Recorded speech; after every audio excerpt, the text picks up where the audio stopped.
Hello दोस्तों, ज्ञान study classes YouTube channel में फिर से स्वागत है। और आज का जो विषय है वह जहांगीर और यूरोपियनों के बारे में। तो सबसे पहले देखते हैं कि जहांगीर के कुछ जो उपलब्धियां हैं या जहांगीर के बारे में कुछ जानकारियां जो परीक्षा से संबंधित प्रश्न पूछे जाते हैं उसके बारे में बताने का प्रयास करते हैं। इसके बाद जो है हम जहांगीर और यूरोपियन यानी अंग्रेज और पुर्तगालियों के बारे में चर्चा करते हैं। तो सबसे पहले देखते हैं कि जहांगीर क्या थे। चित्रकला का बहुत बड़ा शौकीन थे। इन्होंने फारसी भाषा में अपनी आत्मकथा जो लिखे हैं वह फारसी भाषा में तुजु के जहांगीरी लिखे हैं। जहांगीर मुगलों से सर्वाधिक शिक्षा प्राप्त करने वाले बादशाह थे, सबसे ज्यादा शिक्षा प्राप्त करने। इन्हीं के समय में हम देखते हैं गिरजाघरों में राज्य की ओर से उपासना भी शुरू की गई। यहाँ तक देखते हैं कि बालिका वधू जो पर जो है पूर्ण रूप से रोक लगाई गई इन्हीं के समय में। और धार्मिक मामलों में अगर हम देखते हैं कि अकबर से थोड़े से अलग था। अब क्या था अलग, क्योंकि गुजरात के जैनियों जितने भी संत थे उनके गलत भविष्यवाणियों के द्वारा यानी भविष्यवाणी उनकी गलत हो गई थी। तो जुर्म के आरोप में इन्होंने ऐसा किया कि सभी जैनियों को गुजरात छोड़ देने का यानी जैन संतों को गुजरात छोड़ देने का आदेश दे दिया गया था। तो यहाँ तक कि राजौरी यानी कश्मीर के जो राजौरी क्षेत्र के पंडितों पर भी जुर्माना भी लगाया गया था वहाँ। और ऐसा माना जाता है कि सिया जो मतावलंबी सिया धर्म के शेख रहीम और काजी निरुल्ला को मृत्यु दंड का आदेश भी दिया गया था।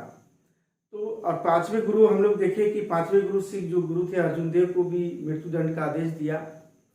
इन्हीं के समय में जो है जो गोइंदवाल को नामकरण यानी तरुण तारण की नगर की स्थापना किया था। तो इसीलिए जो अकबर से थोड़े से कुछ इनका धार्मिक जो है अलग थोड़ी थी। यहाँ हम देखते हैं कि हरमंदिर साहिब का निर्माण हुआ और अमृतसर जो है सिखों की शक्ति का केंद्र भी बना था इसी समय। 1620 ईस्वी में जहांगीर ने जो है कांगड़ा पर विजय प्राप्त किया था और ऐसा करने वाला पहले मुस्लिम शासक था कांगड़ा विजय। कांगड़ा पर हम जो वीडियो बनाए हैं और बहुत ही है तो उसमें थोड़ा सा आप देख लेंगे कि। और इसके बाद देखते हैं कि जहांगीर भी जो है एक महान एक वैष्णव संत थे, गोसाई जगरूप से थे, उनसे काफी प्रभावित था। जहांगीर ने इस संत को जो अपने दरबार में आमंत्रित किया था लेकिन उन्होंने अस्वीकार कर दिया, इनकार कर दिया। फिर भी जहांगीर जो है मिलने के लिए उसे कई बार उज्जैन जाया करते थे। तो इस तरह से जहांगीर की कुछ था, इससे प्रश्न पूछे भी जाते हैं कुछ कुछ। तो अगला हम देखते हैं कि जो है जहांगीर और यूरोपियन के बारे में। तो सबसे पहले यहाँ पर देखते हैं कि जहांगीर के समय में यहाँ पर पुर्तगालियों की आगमन हो चुकी थी। तो पुर्तगालियों की शक्ति जो है क्रमशः यानी पुर्तगालियों की शक्ति क्रमशः छीन हो रही थी यानी उसकी कमजोर हो रही थी। कारण क्या था? कारण यही था कि धार्मिक असहिष्णुता यानी धर्म परिवर्तन, जबरन जो है धर्म परिवर्तन कर रही थी। और यहाँ पर हम देखते हैं कि डच और अंग्रेज जो भी थे, डच और अंग्रेज कई मोर्चों पर कई मुठभेड़ों पर जो है पुर्तगालियों को जो है यानी पराजित करते जा रही थी। 1613 ईस्वी में देखते हैं पुर्तगालियों ने जो है सूरत के जो है यानी 1613 में पुर्तगालियों सूरत के निकट 4 शाही जहाजों को लूट लिया था। यानी सूरत के निकट में जो मुगल सम्राटों शहजादियों का जो था 4 शाही जो है जहाजों को लूट लिया। तो सूरत के गवर्नर जो थे मुकब्बर खान ने अंग्रेजों के नौसेना के कप्तान, अंग्रेज के जो नौसेना के जो कप्तान थे और डाल्टन थे, तो डाल्टन के साथ मिल करके 1613 में पुर्तगालियों को पराजित कर दिया। यानी मुगल और अंग्रेज के साथ दोनों मिल करके पुर्तगालियों को पराजित कर दिया नौसेना के मामले में। 1613 में पुर्तगालियों ने समझौता को मान लिया ताकि क्योंकि दोनों के बीच में फिर समझौता हुआ। यानी 1613 ईस्वी में पुर्तगालियों ने जो है समझौता को माना और मुगलों की सभी शर्त मान लिया गया। यानी मुगल के द्वारा जितने भी शर्त दिया गया था वह सभी मान लिया गया। तो सबसे पहले देखते हैं कि 1608 ईस्वी में हमारा भारत पर जो है यानी हेक्टर नामक जहाज से, याद रखेंगे कि जहाज से कैप्टन हॉकिंस आए थे जहांगीर के समय में। ये प्रश्न पूछे जाते हैं, बार बार प्रश्न पूछे जाते हैं कि कैप्टन हॉकिंस किस जहाज से आए थे। तो हेक्टर नामक जहाज से आए थे और ये 1608 ईस्वी में पहला। दूसरा, कैप्टन हॉकिंस ने इंग्लैंड के शासक जो था जेम्स प्रथम का वह पत्र लेकर आए थे। किसका? जेम्स प्रथम सम्राट जो थे उन्हीं के लेकर आए थे। हॉकिंस जो थे कौन कौन भाषा के जानकार थे? तुर्की भाषा, फारसी भाषा, पुर्तगाली, अंग्रेजी भाषा, ये सब जानते थे, इनका ज्ञाता भी थे। तो जब आए थे मुगल दरबार में कैप्टन हॉकिंस, तो मुगल दरबार में इनका स्वागत बहुत ही सम्मान के साथ किया गया। लेकिन पुर्तगालियों ने इनके खिलाफ क्या हुआ कि इनके खिलाफ षड्यंत्र करने की कोशिश, क्योंकि जानते थे पुर्तगाली जो है कहीं ऐसा ना हो कि अंग्रेज जो है हम लोग को यहाँ से हटा ना दे, या हम लोगों का पत्ता साफ ना कर दे, या मुगलों के प्रति कुछ ऐसा कारनामा ना कर दे। इसीलिए जो पुर्तगालियों ने जो है इनके खिलाफ जो है षड्यंत्र करने की कोशिश की। लेकिन यही हुआ कि जहांगीर ने जो है कहा, स्पष्ट चेतावनी दिया, जहांगीर ने स्पष्ट चेतावनी दिया कि कैप्टन हॉकिंस को कुछ भी अगर होता है उसे देश से बाहर होना पड़ेगा। कैप्टन हॉकिंस जो है कुछ भी होता है इसमें यहाँ पर, तो उससे जो है इस देश से बाहर जाना पड़ेगा, यानी पुर्तगालियों को साफ साफ चेतावनी दिया। कैप्टन हॉकिंस सम्राट से विशेष रियायत प्राप्त करने में असमर्थ रहा, लेकिन कैप्टन हॉकिंस से कोई रियायत नहीं मिल पाया। लेकिन 1612 ईस्वी में पॉल कैनिंग के नेतृत्व में दूसरा दल आया था।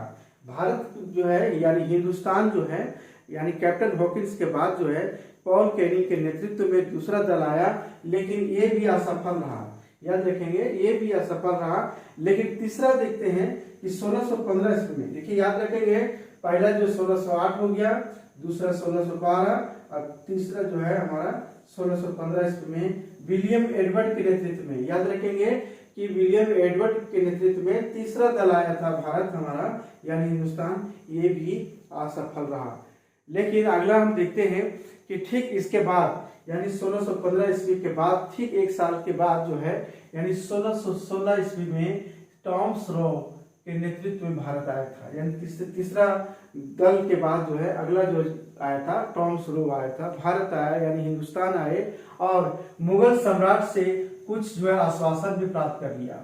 क्या क्या आश्वासन प्राप्त कर लिया वो हम देखते हैं, क्योंकि मुगल सम्राटों ने जो है इन लोगों के यानी खास करके टॉमस रो से काफी प्रभावित था और इसीलिए जो है काफी प्रभावित होकर जो है कुछ आश्वासन दिया। अब क्या आश्वासन दिया कि सभी बंदरगाहों में, याद रखेंगे, सभी बंदरगाहों में अंग्रेजों को बेरोक प्रवेश करने की इजाजत मिली। अंग्रेज किसी भी बंदरगाह में या कहीं भी जा सकता है, उसे कोई कुछ नहीं कर सकता है, ना माने कोई टोक नहीं सकता है, कुछ बोल नहीं सकता है। दूसरा था कि अंग्रेजी वस्तुएं, अंग्रेजी माल यानी अंग्रेजी जितनी भी वस्तुएं आता है हमारा हिंदुस्तान, वह साधारण टैक्स ही लिया जाएगा, कोई उससे बढ़ा चढ़ाकर कोई टैक्स नहीं लिया जाएगा, इसीलिए साधारण टैक्स ही लिया जाएगा। दूसरा आश्वासन मिला था जहांगीर का। तीसरा देखते हैं, समुद्री किनारों पर व्यापारियों की तलाशी नहीं ली जाएगी, क्योंकि जब भी कोई विदेशी वस्तुएं आती है तो समुद्री किनारे पर उनकी तलाशी ली जाती थी। तो इसमें कहा गया कि अंग्रेजों को कहा गया कि आपकी तलाशी नहीं ली जाएगी, यानी समुद्री किनारों पर जितने भी अंग्रेज व्यापारी आएंगे उसकी तलाशी इस किनारे पर नहीं ली जाएगी। इसके बाद चौथा देखते हैं, बादशाह के लिए जो आने वाले भेंट, क्योंकि भेंट तो बहुत ही महत्वपूर्ण था। जितने भी व्यापारी आए थे सभी यहाँ के मुगल सम्राटों को जो है भेंट स्वरूप दिया ही करते थे, और भेंट स्वरूप से जो है उससे काफी जब प्रभावित होते थे तो यहाँ पर इन्हें पनाह भी मिलती थी हिंदुस्तान में। तो इस तरह से देखते हैं कि बादशाहों के आने वाले भेंट को दरबार में ही खोला जाएगा, यानी कोई भी भेंट आता है तो दरबार में ही खोला जाएगा, अलग से जो है कहीं नहीं खोला जाएगा। दरबार में ही सब कोई देखेगा, जानेगा कि कौन भेंट क्यों क्या है, क्योंकि पुर्तगाली, डच, अंग्रेज, फ्रांसीसी, ये सब जितने भी आए थे सब तो अपना अपना जो है कुछ भेंट स्वरूप दिया ही करते थे, तो वे इसीलिए दरबार में खोलने की इजाजत किया गया। पांचवा था कि मृत अंग्रेज व्यापारी के सामान को जब्त नहीं किया जाएगा, यानी कोई भी अगर अंग्रेज व्यापारी आते हैं और अगर शायद हिंदुस्तान में उनकी मृत्यु हो जाती है, उनकी जितनी भी वस्तुएं होती हैं, जिनके जितने भी माल या वस्तुएं कोई भी सामान हो, तो उसे जो है कोई जब्त नहीं कर सकता है। मुगल सम्राट से जितने भी अधिकारियों को आदेश दिया कि कोई भी जो है किसी को भी जो है जब्त नहीं किया जाएगा, तो ऐसा कहा गया। तो इस तरह से देखते हैं कि टॉमस रो जो है जहांगीर के समय में जहांगीर के साथ जो है 3 वर्ष तक हिंदुस्तान में रहा ये टॉमस रो, और अंतिम रूप से देखते हैं कि सूरत में जो है फैक्ट्री खोलने की इजाजत जो है वह इजाजत प्राप्त कर ही लेता है, क्योंकि वह उससे काफी प्रभावित होता है और 3 साल उनके साथ में रहा, तो उसे काफी प्रभावित होने के बाद जो है यहाँ पर सूरत में फैक्ट्री खोलता है।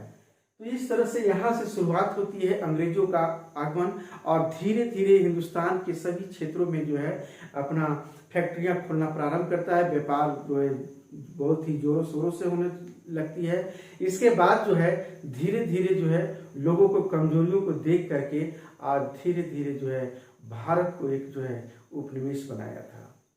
तो आज की क्लास यही समाप्त करते हैं। अगला वीडियो में फिर धीरे धीरे अंग्रेजों के बारे में भी चर्चा करेंगे। तब तक आज यही समाप्त करते हैं।